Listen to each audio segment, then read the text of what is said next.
Bonjour à tous, c'est Magma 2300. Aujourd'hui, on se retrouve pour un nouveau tutoriel, puisqu'aujourd'hui j'ai décidé de vous apprendre les bases de Flash. Alors pourquoi les bases de Flash? Tout simplement parce que j'ai remarqué en me promenant dans différents sites et dans euh, différentes plateformes que, en général, les tutos sur Flash sont souvent des tutos centrés sur le code. Et pas assez en fait sur les symboles, les interpellations. Et justement, les symboles, les interpellations, c'est une des choses les plus importantes sur Flash. Et du coup, je trouvais dommage de ne pas avoir des tutoriels assez aboutis là-dessus. Donc c'est pour ça que je suis là. Alors, donc ce tutoriel en fait va être assez rapide et assez bref puisqu'il se composera de plusieurs parties courtes. Euh, donc techniquement, c'est pour moi, ça me facilite l'upload de quelques minutes. Donc voilà. Donc on commence tout de suite.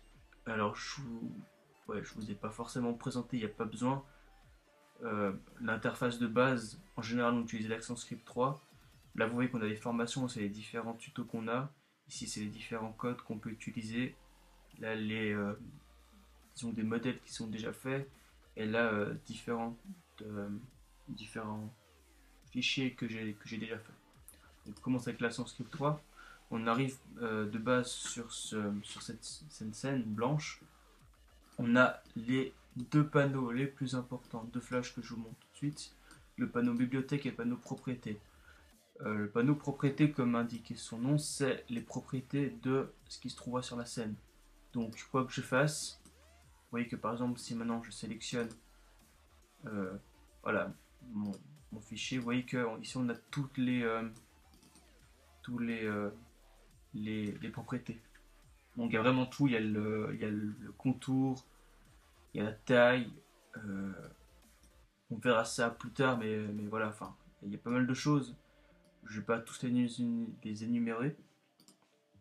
On a ici la bibliothèque qui sert en fait euh, de stockage c'est là en fait où on verra les symboles, les interpellations et ces autres choses, mais ça on verra plus tard.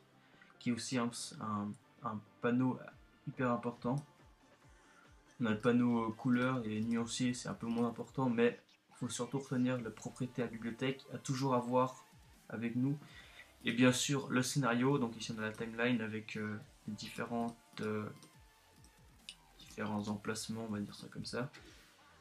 Donc c'est là-dessus qu'on jouera pour faire l'animation, pour faire ce qu'on veut faire. Donc c'est tout pour ce tutoriel. Je sais que c'est rapide.